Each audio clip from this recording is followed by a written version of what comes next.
Hi, I'm Joe Feeks, editor of Poultry Health Today, and with me is Dr. Greg Mathis from Southern Poultry Research in Athens, Georgia. Well, thank you for having me here. Well, it's always a pleasure, Greg, and it seems like every time we get together we talk about the same thing, coccidiosis, but that's been the focus of your career. That's your specialty. And it has, and coccidia, as you know, is still the number one disease in poultry, as we've discussed before.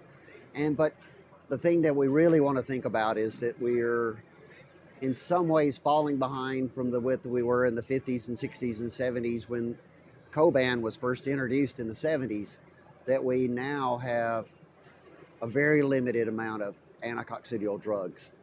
All of them, including the ionophores, are at least 40, maybe even 50 years old. Yeah, because a couple of years ago we had a conversation about the need to take a long-term strategic approach to coccidiosis management, maybe plan it out as much as 2 years in advance. But as some operations go to antibiotic-free, they've eliminated monensin, solinomycin, lasallicid, the ionophores in general, and they're pretty much down to the vaccines, the synthetic anticoccidials, and then some of these alternative products that are coming along. That's very true, and I think another concern that we have, we talk about the rotating and being careful with them, is the supply. We don't think about that, that all of a sudden we are going from a production that has many, ionophores and the synthetics, to almost concentrating on vaccines and the synthetics. And do we have enough supply? If everybody goes in there and says, right now we need Zoeline, for example, do we really have enough supply? Or do these poultry companies, should they stockpile it, for example? What is our capabilities? Because we always talk about capabilities of the vaccine. Do we have enough of it on hand to do everything we need for the antibiotic-free production? And sometimes we do use every bit of vaccine that we have or our company has. So again, we need to plan ahead. Plan ahead is what we talked about last year, and we're still needing to plan ahead for what your program's going to be. And let's talk about the vaccines, because for maybe 2-3 years ago, usage and sales of these vaccines had really tapered off. But within the last year, it's way back up. What do you attribute that to? Well, again, it's the push for antibiotic-free production. So this really is driving the need for vaccines and the use of vaccines. And that causes, there's good things and bad things of that. Yeah, because getting good uptake is generally the problem with the vaccine, right? Generally speaking, I think people are doing better. In my opinion, that they are understanding the vaccines. A company in Georgia, for example, is using a vaccine, and they're really concentrating on making sure everything is perfect and it's working really nicely. But they're using, and something we can talk about is the bio shuttle. If you say, adding a drug in a vaccine program is very important today. And what other things can we do with vaccines? Yeah, and let's talk about that a bit, because it used to be that if you were going to use a vaccine, you couldn't think about using any kind of feed additive anticoccidial, but that has changed in recent years, hasn't it? The thought process is that, that you're getting enough, if you keep them in the brooding area long enough without any anticoccidial drug or any other pressure, that you can get enough immunity pushing them out and take them out of the brooder ring, and then you still have another week or so.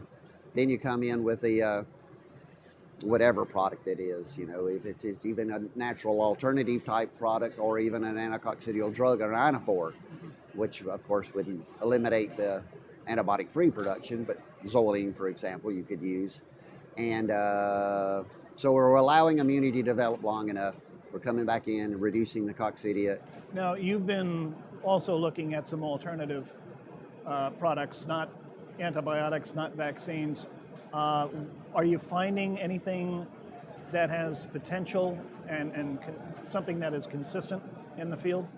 In a presentation I gave yesterday, I gave a quote of a Dylan Thomas quote was that he don't go blindly into the night. I changed it around from don't go gently, thinking that we have been pushed into the antibiotic-free world, and we've been promoted all these products that we don't fully understand as of yet, and that we blindly have put them in without understanding what the consequences and the good things are about each one of them. There's more and more understanding of these products. And I think the thing that you really have to understand is that it's not just one thing, that we have nutritional changes. We have enzymes actually showing that the enzymes change the viscosity, change gut health. There are a number of products that work on immune stimulation, which is really something we never thought about before. And then we have the prebiotics that we've looked at for many, probably there's nothing that's been examined as much as the prebiotics, the moss products, and how they interact with the base population of macroflora as such, and their interaction with salmonella for that matter. And can we control, again, a different bacteria, not just Clostridium, not just Coccidia? And then we roll on around to the phytoceuticals, which are, the plant extracts, the essential oils, and the yucca or the saponins. Very good products. Saponins, such as the one from yucca or the terpenes from the Chilean bark, do actually show a pretty dramatic reduction in oocyst production and improvement in performance. Is it a classical drug and a coccidial drug? No, but they're very good support, and they may be very good support with vaccines. The essential oils, particularly the oreganos and the capsaicin and those things, again, showing some dramatic improvements or reduction in coccidia. And I think what has happened with those, one is they encapsulate some of them, the essential oils, but also that they've now, the purity and the supply of it. Always before it was very mixed supply of essential oils. You would say, I'm getting oregano, but it may come from here or come from there, and it was never the same. The same with the saponins, the yucca extracts, never the same. And so that is probably the antibiotic-free shift, is to looking at those as far as coccidia control, but obviously we still have to have that vaccination and these, in my opinion. They're not standalone anticoccidials like the inophores or the chemicals. But Greg, we've spent a lot of time talking about antibiotic-free, and it is on people's minds, yet last I looked, antibiotic-free was only 20% or so of the market. It's certainly trending up. But the vast majority of the chicken that's being raised in this country is still either under a conventional system, as we call it, or maybe they're using ionophores because McDonald's says that ionophores are okay. Let's talk to that other 80% of the market right now. I mean, are there other things that they can be doing to get more mileage out of their coccidiosis management program? Well, it's a good question about what the conventional ones are going to do. Not to back up to the antibiotic-free, but I think we have learned management. We're gone back and understand that management is so, in chick quality and brooding time is so much more important, because again, our drugs are fairly old and the vaccines are just somewhat limited in their efficacy also.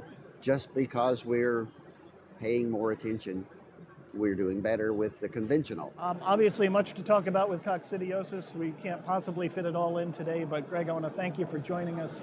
I'm Joe Feeks with Poultry Health Today. I've been talking with Greg Mathis from Southern Poultry Research.